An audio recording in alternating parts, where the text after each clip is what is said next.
طيب، بسم الله الرحمن الرحيم. نبدأ في أول الأخبار النهاردة عن نادي الزمالك.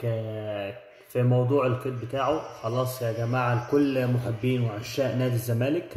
خلاص موضوع القيد في خلال أيام هيتفك. نادي الزمالك اتأخر ليه؟ الناس اللي بتقول اتأخر ليه إن هو يدفع للقيد، كانت في صفقات في فريق نادي الزمالك كانت ليها فلوس عشان يتم التجديد معاها.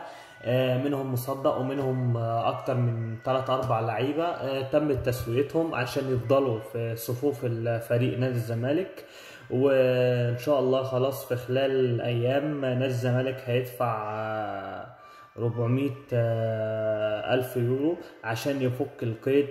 ده هيدفع جزء بسيط بس لخالد أبو طيب إن شاء الله، يعني في خلال أيام. بالمناسبة لأحمد سيد زيزو، موضوع باخ أوي، الموضوع طول أوي. أحمد سيد زيزو يا جماعة، أنا لسه واحد من الناس مقتنع إن هو ما مضاش للأهلي. ما شفتش ورقة تثبت لغاية دلوقتي. أنا مش بقتنع بالكلام ده كله. كل ده كلام سوشيال ميديا قدامي، يعني اللي بيتكلم ويقول لك احمد سيد زيزو في الاهلي، وانا لسه ما شفتوش بالتيشيرت او ما شفتش مستند ليه يثبت.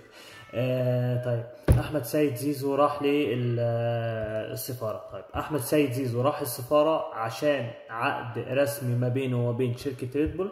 انت هتبقى الراجل الواجهه بتاعتنا، الحمله الاعلانيه بتاعتنا للشركة في كأس العالم للأندية. فتعالى احنا في كام إعلان احنا عاوزينك تظهر فيهم، بالنسبة ان انت خلاص انت الواجهة الإعلامية للحملة بتاعت كأس العالم للأندية بتاعتنا.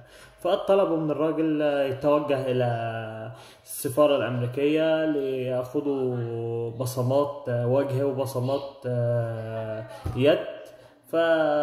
فعشان كده هو كان متواجد في السفارة الأمريكية. طيب، بالنسبة للصفقات، الحمد لله الزمالك تمم صفقة النهاردة.